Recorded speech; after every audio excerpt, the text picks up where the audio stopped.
अस्सलाम वालेकुम एवरीवन। आज हम सिंपल लिंक लिस्ट की इम्प्लीमेंटेशन को देखेंगे। तो स्टार्ट करते हैं आज का लेक्चर। सबसे पहले हम लोग ने देखना है कि कितनी क्लासेस बनती हैं, किस किस टाइप की क्लास बनती है हमारे पास। तो सिंपल लिंक लिस्ट के केस में हमारे पास दो ही क्लासेस बनती हैं, जिसमें एक नोड होती है और एक लिस्ट होती है। नोड नाम की क्लास बनाते हैं और एक लिस्ट नाम की क्लास बनाते हैं। नोड नाम की क्लास में डाटा पास कराते हैं और नेक्स्ट का पॉइंटर पास कराते हैं। डाटा उस टाइप में पास कराना है, जैसे अगर आपने इंटीजर्स अगर रखने हैं तो फिर इन टाइप का डाटा पास होगा। फ्लोट वैल्यू में अगर रखना है तो फिर फ्लोट टाइप का डाटा पास होगा, और अगर डबल टाइप का रखना है तो डबल टाइप का डाटा पास होगा। अगर हमारी ये वाली एग्जांपल में हमने डाटा जो है वो डबल टाइप का रखा है, तो इस वजह से डबल डाटा लिखा है। और जो नेक्स्ट का पॉइंटर है वो नोड स्टैटिक नेक्स्ट करके इस तरह से हम पॉइंटर बनाते हैं। और इस तरह से हम लोग इस पॉइंटर के अंदर क्या होगा कि नेक्स्ट एलिमेंट की एड्रेस पड़ा होगा, और अगर ये न्यू बनी है लिस्ट तो इसमें नेक्स्ट जो होगा वो नल को पॉइंट कर रहा होगा। ठीक है। उसके बाद हमारे पास लिस्ट कैसे डिक्लेयर करेंगे। लिस्ट की जो क्लास हमने बनानी है, लिस्ट की क्लास के अंदर हम लोग पहले एक कंस्ट्रक्टर बनाया है जिसमें हेड को नल के इक्वल पॉइंट कर दिया है, और उसके बाद एक डिस्ट्रक्टर बनाया है। ये मैंने आपको बताया था ना, कंस्ट्रक्टर डिस्ट्रक्टर ये सब चीज़ें आपको देनी पड़ती हैं लिस्ट जब आप लिंक लिस्ट बनाते हो, तो इस वजह से ये कंस्ट्रक्टर डिस्ट्रक्टर दोनों हमें लिखना पड़ेगा हर बार। और उसके बाद जो जो ऑपरेशंस परफॉर्म कराने हैं वो सब नीचे हैं कि is empty, insert node, find node, delete node, display list, ये सब कुछ, ये सारे ऑपरेशंस इस लिंक लिस्ट में परफॉर्म होंगे। ठीक है। और जो नोड स्टैटिक हेड है इसको प्राइवेट इस वजह से बनाया गया है क्योंकि ये जो हेड है उसको डायरेक्टली एक्सेस नहीं हमने बाहर करना, तो इस वजह से हम लोग इसको प्राइवेट रखेंगे क्योंकि ये within the class access होगा बस। उसके बाद हम ऑपरेशन जो हमने पिछली स्लाइड पे देखे हैं उसमें इज़ एम्प्टी, इंसर्ट नोड वगैरह था, उनकी यहाँ पे थोड़ी सी एक्सप्लेनेशन है जिससे आपको आइडिया होता है कि ये वाला फंक्शन हमारे पास क्या कर रहा होगा। इज़ एम्प्टी के केस में देखेगा कि लिस्ट एम्प्टी है या नहीं है। इंसर्ट नोड के केस में देखेगा कि न्यू नोड एक पर्टिकुलर लोकेशन पे आप इंसर्ट कराना चाह रहे हो, तो वो इंसर्ट नोड का फंक्शन वो परफॉर्म करेगा। फाइंड नोड में क्या होगा कि एक वैल्यू आप दोगे और उसको वो देखेगा कि किस लोकेशन पे वो पड़ी हुई है। डिलीट नोड के केस में क्या होगा कि गिवन वैल्यू जो भी होगी उसको डिलीट कर देगा, और डिस्प्ले लिस्ट में पूरी नोड्स की लिस्ट को डिस्प्ले करा देगा। उसके बाद इंसर्टिंग अ न्यू नोड में क्या होगा, न्यू नोड इंसर्ट करानी है आपने, इंट इंडेक्स और डबल एक्स दो वैल्यूज़ आप पास करा रहे हो। ठीक है। Insert a node with data value equal to x after the index element. एक इंडेक्स एलिमेंट दिया, लाइक अगर फिफ्थ पोजीशन मैंने एज ए इंडेक्स पास कराई है तो फिफ्थ के बाद जो है ये डेटा जो वैल्यू मैंने दी है ये इंसर्ट हो जाएगी। ठीक है। If the insertion is successful return the inserted node. अगर सक्सेसफुली इंसर्ट हो गई है तो रिटर्न कर दो, अदरवाइज रिटर्न नल, कि अगर उस लोकेशन पे इंसर्ट नहीं हो पाई है तो रिटर्न नल कर दो, नहीं तो वो पर्टिकुलर लोकेशन रिटर्न करा दो। ठीक है। If index is less than zero और greater than the length of the list the insertion will fail. अगर ज़ीरो से कम वैल्यू आप असाइन करो, नेगेटिव वैल्यू आप दे रहे हो इंडेक्स पे, तब भी वो इंसर्ट नहीं होगा। और अगर आप जितनी लेंथ आपने डिसाइड की हुई है कि इतनी लेंथ हमारी होगी, उससे ज़्यादा वैल्यू बड़ी दे के इंसर्ट करवा रहे हो तो फिर भी इंसर्शन हमारी फेल हो जाएगी। स्टेप्स क्या होंगे इंसर्शन के हमारे पास, locate the element and the index position. जो भी इंडेक्स पोजीशन पे एलिमेंट है उसको लोकेट करो पहले कि वो कहाँ है, क्या एलिमेंट है। Allocate memory for the new node, फिर मेमोरी एलोकेशन होती है, फिर copy data into the node, जो भी डेटा है उसको नोड में कॉपी करा दो। और उसके बाद क्या है, point the new node to its successor next node. Next node की तरफ वो वाली नोड को पॉइंट करा दो, अगर वो बीच में है तो वो नेक्स्ट नोड जो भी है वो उसकी तरफ उसका पॉइंटर होगा। ठीक है। Point the new node's preceding node to the new node. अब जो न्यू नोड है उसको उसको पता होना चाहिए कि लाइक उसके प्रीसीडिंग नोड क्या है, उससे पहले कौन सी नोड आ रही है, उसके बाद कौन सी नोड आई है। ये पॉइंटर्स अच्छे से हमने एलोकेट करने होंगे यहाँ पे। इंसर्टिंग अ नोड में ये सारे स्टेप्स फॉलो होंगे।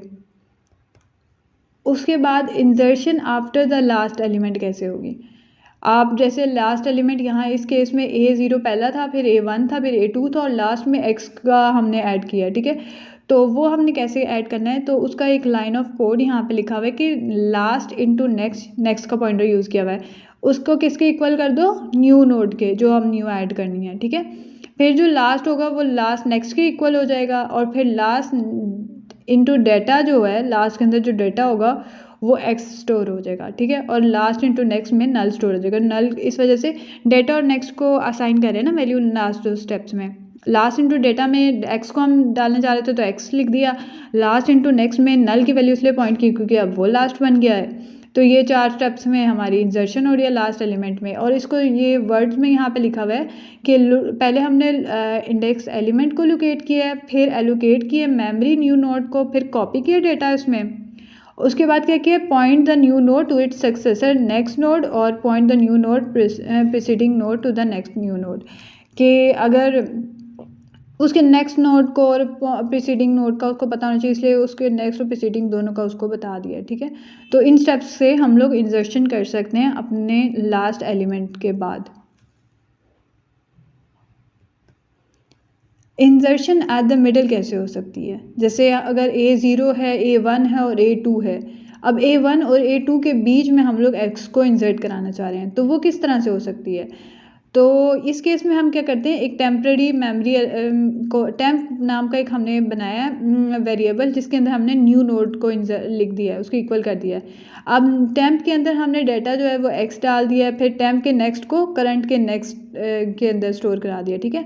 अब करंट का नेक्स्ट जो हमने है ना, पहले उसको टेम्प के नेक्स्ट को करंट के नेक्स्ट के इक्वल किया, फिर करंट के नेक्स्ट जो है ना उसको टेम्प के इक्वल कर दिया है।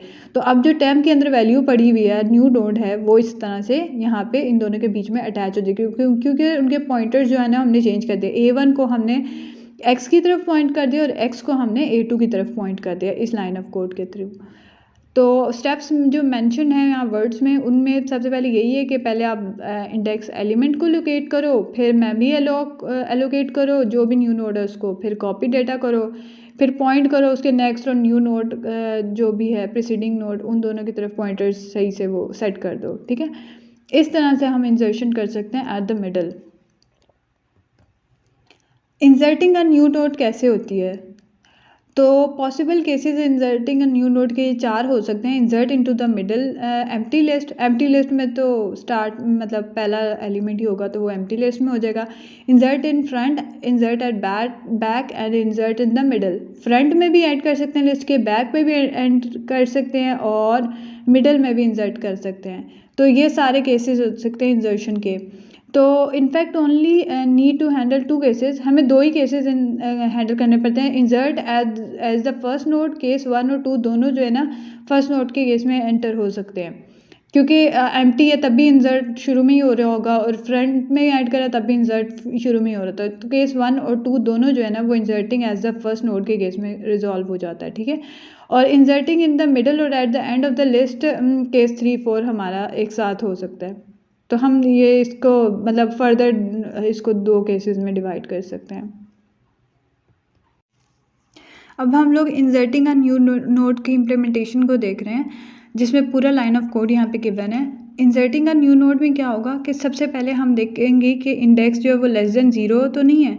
अगर लेस देन 0 होगी तो इसका मतलब है नेगेटिव इंडेक्स है, और नेगेटिव इंडेक्स तो पॉसिबल नहीं है यहाँ पे, तो हम लोग रिटर्न नल कर देंगे डायरेक्टली, ठीक है। फिर हम चेक करें कि करंट इंडेक्स जो है वो 1 के इक्वल है, अगर फिर और ये चेक करें कि नोड स्टैटिक जो है ना करंट नोड नाम का जो पॉइंटर बना है वो हेड के इक्वल है। अगर ये दोनों कंडीशंस पहले चेक की हैं, उसके बाद देख रहे हैं कि वाइल करंट नोड और इंडेक्स जो है वो ग्रेटर देन करंट इंडेक्स है, तो इसका अंदर फिर करंट इंडेक्स को प्लस कर देंगे, क्योंकि वो हम लोकेट करा रहे हैं ना उसको कि कौन सी पोजीशन पे पड़ा हुआ है। अगर इंडेक्स जो है करंट इंडेक्स जो भी लोकेशन, अगर करंट इंडेक्स सपोज 1 है लेकिन हमारा इंडेक्स 5 है, तो 5 तक जब तक नहीं पहुंचेगा तो करंट इंडेक्स प्लस करता जाएगा, ठीक है। करंट नोड में भी जो नेक्स्ट का पॉइंटर है करंट नोड इंटू नेक्स्ट की तरफ पॉइंट कर रहा है, वाइल के नीचे वाली जो लाइन है ना उसमें देखें तो current node is equal to current node का नेक्स्ट पॉइंट हो रहा है कि अब वो जो पॉइंटर है वो नेक्स्ट लोकेशन की तरफ चला गया और करंट इंडेक्स भी प्लस हो गया, ठीक है। तो ये आगे तब तक चलता रहेगा जब तक हम लोग लोकेट नहीं कर लेते इंडेक्स लोकेशन को। अगर इंडेक्स लोकेशन जो है वो ग्रेटर देन 0 है और करंट नोड जो है वो नल हो गई है, तो इसका मतलब है रिटर्न नल हो जाएगा। करंट नोड तब नल होगी क्योंकि जब पूरी जो लिस्ट है उसको वो ट्रेवर्स कर लेगा, क्योंकि लास्ट एलिमेंट जो है वो नल हो जाता है ना, लास्ट एलिमेंट के बाद नल होता है। इस वजह से इसका क्या मतलब होगा कि nth जो इंडेक्स नोड आपने बताई है वो एग्जिस्ट ही नहीं कर रही इस पूरी लिस्ट में, इसका ये मतलब हो जाएगा, तो इसलिए वो रिटर्न नल कर देगा। अब अगर हमने न्यू नोड क्रिएट करनी है, उसका यहाँ पे कोड लिखा हुआ है सेकंड ब्लॉक में, क्रिएट अ न्यू नोड के साथ जो लिखा हुआ है। उस केस में क्या हो रहा है कि nodes direct new node is equal to new और फिर नोड लिखा हुआ है। न्यू यहाँ पे जो लिखा हुआ है ये एक कीवर्ड है जो डायनेमिकली मेमोरी एलोकेट कर रहा है नोड को। न्यू नोड नाम की हमने एक नोड बनाई है, ठीक है। New node into data is equal to x. अब न्यू नोड के अंदर जो डाटा पढ़ा जा रहा है या डाला जा रहा है वो एक्स है, ठीक है, हमारे केस में। और उसके बाद ये इस तरह से एक न्यू नोड क्रिएट हो गया जिसमें एक एक्स नाम का डेटा टाइप पड़ा हुआ है, ठीक है। उसके बाद हम चेक करें कि if index is equal to zero and new node into next is equal to head, then head is equal to new node. क्योंकि इंडेक्स अगर ज़ीरो है हमारे पास तो इसका मतलब है कि ज़ीरो पोजीशन पे पड़े हुए हैं, तो इसका मतलब है कि मेमोरी में कोई भी लिस्ट के अंदर एलिमेंट्स नहीं पड़े हुए। तो जो न्यू नोड क्रिएट होगी वो पॉइंट हो जाएगी हेड के अंदर, और हेड जो है वो न्यू नोड के इक्वल हो जाएगा, इसका मतलब है। और फिर अगर ऐसा नहीं है तो फिर एल्स क्या होगा कि new node into next is equal to current node into next. New node के नेक्स्ट के अंदर करंट नोड का नेक्स्ट स्टोर हो जाएगा और करंट नोड के नेक्स्ट को न्यू नोड के इक्वल हम लोग रख देंगे। तो इस केस में क्या हो जाएगा, रिटर्न जो होगी वो न्यू नोड हो जाएगी हमारे पास, ठीक है। उसके बाद हम लोग फाइंड कैसे करते हैं नोड को। फाइंड नोड में डबल जो था ना वो डेटा टाइप का वो हमने रखा था स्टार्ट में, अगर आपको याद हो कि डेटा को हमने डबल टाइप का रखा था, ठीक है। तो डबल एक्स का मतलब है जो भी डेटा हमने यहाँ पे फाइंड करना है उसको हम पास करा रहे हैं फंक्शन के अंदर, ठीक है। तो उसमें क्या होगा कि search for a node with the value equal to x in the list. X value की नोड को हमने सर्च करना है। If such a node is found, तो अगर फाउंड हो जाती है वो नोड तो उसकी पोजीशन रिटर्न कर दो, एल्स जो है ना रिटर्न ज़ीरो कर दो। ज़ीरो भी कर सकते हो, नल भी करा सकते हो इधर, लेकिन इन टाइप की ये फंक्शन बना हुआ है, इस वजह से हमें यहाँ पे ज़ीरो रिटर्न कराना पड़ रहा है। अब हमारे पास सबसे पहले करंट नोड को के पॉइंटर को हमने हेड के इक्वल कर रखा है और करंट इंडेक्स को 1 के इक्वल रखा है, क्योंकि स्टार्ट में करंट इंडेक्स 1 के इक्वल होगा। और उसके बाद हम लोग देख रहे हैं कि करंट नोड जो है और करंट नोड का अंदर जो डेटा है वो नॉट इक्वल टू एक्स है। अगर ये दोनों कंडीशन ट्रू होंगी तो वो नीचे आएगा। तो करंट नोड के अंदर के लिए करंट नोड के अंदर जो इक्वल कर देंगे हम करंट नोड के नेक्स्ट के साथ, कि करंट नोड के अंदर हमारे पास करंट नोड का नेक्स्ट का की तरफ पॉइंट हो जाए, और करंट इंडेक्स को भी प्लस प्लस कर देंगे। ये सेम वैसे ही जिस तरह पिछले स्लाइड में हम लोगों ने देखा था।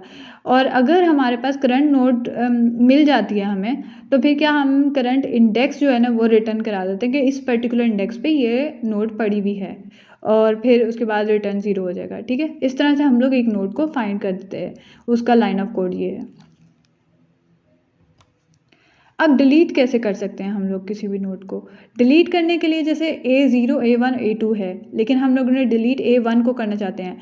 एक तो जो इस केस में इस स्लाइड में आपको शो हो रहा है वो ये है कि हम लोग ये कर लें कि A0 को डायरेक्टली A2 की तरफ पॉइंट कर दें और A1 जो है ना वो उसको वैसे ही छोड़ दें, लाइक डिलीट नहीं कर रहे इस केस में। इस केस में क्या होगा, करंट के नेक्स्ट के अंदर करंट का नेक्स्ट पॉइंट कर दें। लेकिन यहाँ पे इशू ये आता है कि मेमोरी लीकेज होता है, क्योंकि वो A1 जो है मेमोरी से तो डिलीट नहीं हुआ, मेमोरी में पड़ा हुआ है, तो मेमोरी तो बढ़ती जाएगी ऐसे, तो हमें A1 को भी डिलीट करना पड़ेगा। इस प्रॉब्लम को मेमोरी लीकेज प्रॉब्लम कहते हैं, और इसको रिजॉल्व कैसे करते हैं वो हम देखते हैं। अब यहाँ पे मेमोरी लीकेज नहीं हो रहा। ये कैसे हो रहा है कि नोड्स डायरेक्ट जो डिलीटेड नोड है उसका पॉइंटर बना के करंट के नेक्स्ट के साथ उसको स्टोर कराया।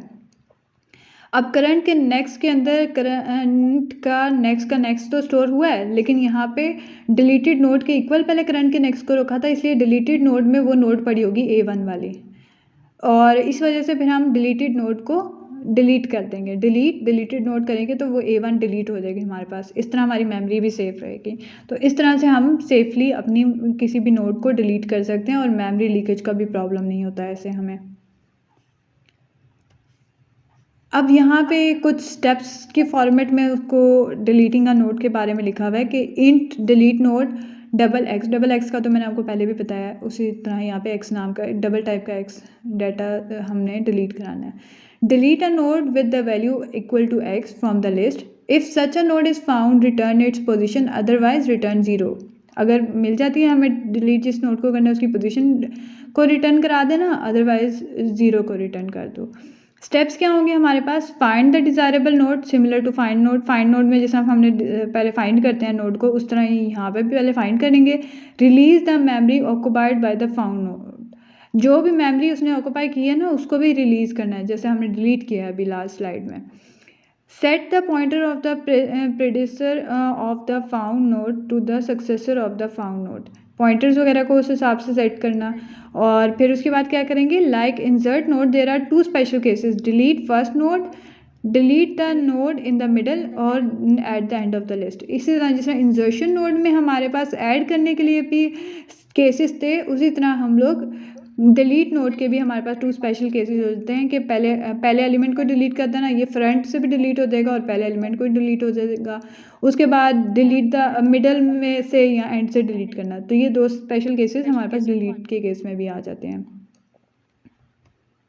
अब डिलीट नोड की इम्प्लीमेंटेशन हम लोग देख रहे हैं, वो कैसे होगी हमारे पास कि पहले देखेंगे कि प्रीवियस नोड कौन सी है। प्रीवियस नोड अगर नल के इक्वल है और करंट नोड हेड के इक्वल है, और उसके बाद देखेंगे कि करंट इंडेक्स जो है वो 1 के इक्वल है। ये सारी पहले हम लोगों ने इसको इक्वल टू किया है, ये पॉइंटर्स बना के।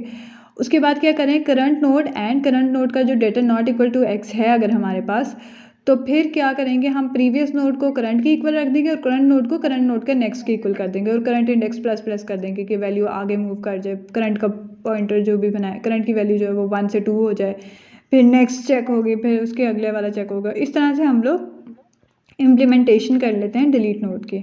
इस तरह से हमें पता भी चल देगा कि कौन सी लोकेशन हमने फाइंड करनी है, वो स्पेसिफिक जब तक नहीं मिलेगी तब तक वो चलता रहेगा। उसके बाद क्या होता है हमारे पास? इफ़ करंट नोड में गए हम लोग, फिर प्रीवियस नोड को चेक किया कि प्रीवियस नोड का नेक्स्ट जो है करंट नोड के नेक्स्ट के इक्वल अगर आ रहा है तो फिर करंट नोड को डिलीट कर दो। एल्स क्या करेंगे? जैसे ये प्रीवियस और करंट और था, उसके अगर नेक्स्ट नोड था ना, तो फिर हमने प्रीवियस के नोड को नेक्स्ट के इक्वल कर दिया और करंट नोड के नेक्स्ट को इक्वल कर दिया उसके। ठीक है, तो इसका क्या हो जाएगा? प्रीवियस डायरेक्टली थर्ड वाली जो ग्रीन है उसके साथ कनेक्ट हो जाएगा। यहाँ पे करंट नोड को हम डिलीट भी कर रहे हैं, जिससे मेमोरी लीकेज की प्रॉब्लम से हम बच रहे हैं। उसके बाद क्या हो रहा है? एल्स के केस में head is equal to current node का नेक्स्ट। इस केस में भी फिर हेड को नेक्स्ट के इक्वल कर दिया। करंट नोड सेकंड नंबर पे ही थी पड़ी हुई, तो हेड थर्ड वाले एलिमेंट के साथ डायरेक्टली उसको कनेक्ट कर दिया और करंट नोड को हमने इस तरह से डिलीट कर दिया है और रिटर्न कर दिया है करंट इंडेक्स कि कौन से इंडेक्स पे ये पड़ा हुआ था, वो भी हमें पता चल जाए कि इस इंडेक्स से ये हमने एलिमेंट डिलीट किया है। अब हम लोग प्रिंटिंग ऑल द एलिमेंट्स के रिलेटेड जो केस है उसको देखते हैं।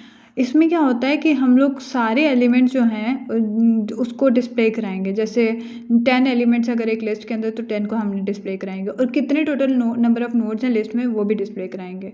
ठीक है, तो इस केस में क्या होगा कि नम को पहले 0 के इक्वल रखा है हमने और करंट नोड को हेड के इक्वल रखा है, जो हर केस में हमने रखा है। इस तरह करंट नोड को पॉइंटर बना के उसको हेड के इक्वल रखा है। अब करंट नोड जब तक नॉट इक्वल टू नल है तब तक ये रन होता जाए। नॉट इक्वल टू नल के इक्वल तब होगा जब वो एंड पे पहुंच जाएगा लिस्ट के। इससे हमारी पूरी जो लिस्ट है वो ट्रेवर्स हो जाएगी। सी आउट क्या किया? Current node into data. इस तरह क्या होता है, वो जो उसमें डाटा पड़ा होता है वो डिस्प्ले हो जाता है, तो ये हमने सी आउट करा दिया है। एंडल किया है ताकि वो नेक्स्ट लाइन में डिस्प्ले होता जाए। और करंट नोड को करंट नोड के नेक्स्ट के इक्वल पॉइंट कर दिया और नम प्लस प्लस कर दिया। नम प्लस प्लस करने से नेक्स्ट जो एलिमेंट है उसकी तरफ पहुंच जाएगा। इस तरह से हमारे पास नम प्लस प्लस की वैल्यू जो होगी वो टोटल नंबर ऑफ ट्रेवर्स जितने भी होंगे उस हिसाब से हम काउंट कर लेंगे कितने नंबर ऑफ नोड्स हैं हमारे पास लिस्ट में, और सारे नोड्स भी डिस्प्ले हो जाएंगे हमारे पास। जैसे लास्ट जो सी आउट है उसमें लिखा हुआ है number of nodes in the list, और उसमें नम को सी आउट कराया हुआ है। नम में जो है वो टोटल नंबर ऑफ नोड्स फिर आ जाएंगे हमारे पास। इस तरह से हम सारे एलिमेंट्स को डिस्प्ले करा सकते हैं। अब मैंने जैसे कहा था कि डिस्ट्रॉय भी हमें लिस्ट को करना पड़ेगा मेमोरी सेव करने के लिए एंड पे, तो डिस्ट्रक्टर भी हमने बनाया हुआ है। डिस्ट्रक्टर का यहाँ पे अब कोड लिखा हुआ है कि जब पूरी लिस्ट कॉल हो जाएगी उसके बाद डिस्ट्रक्टर भी कॉल होगा ना, तो उसके अंदर क्या है, करंट नोड का एक और नेक्स्ट नोड का पॉइंटर बनाया हुआ है। करंट नोड को हेड के इक्वल रखा हुआ है, जिस तरह पहले भी हमने हर इम्प्लीमेंटेशन में मोस्टली आपने देखा होगा किया है, और नेक्स्ट नोड को हमने नल के इक्वल रखा हुआ है। ठीक है, तो करंट नोड जब तक नल नहीं होती तब तक हम लोग क्या करेंगे, नेक्स्ट नोड को करंट नोड के नेक्स्ट के इक्वल करेंगे और डिलीट करंट नोड। मतलब बारी बारी करके सारी नोड जो है वो डिलीट हो जाएंगी। करंट नोड जिस भी पोजीशन पे होगा वो डिलीट हो जाएगा और करंट नोड को नेक्स्ट नोड के इक्वल कर दिया।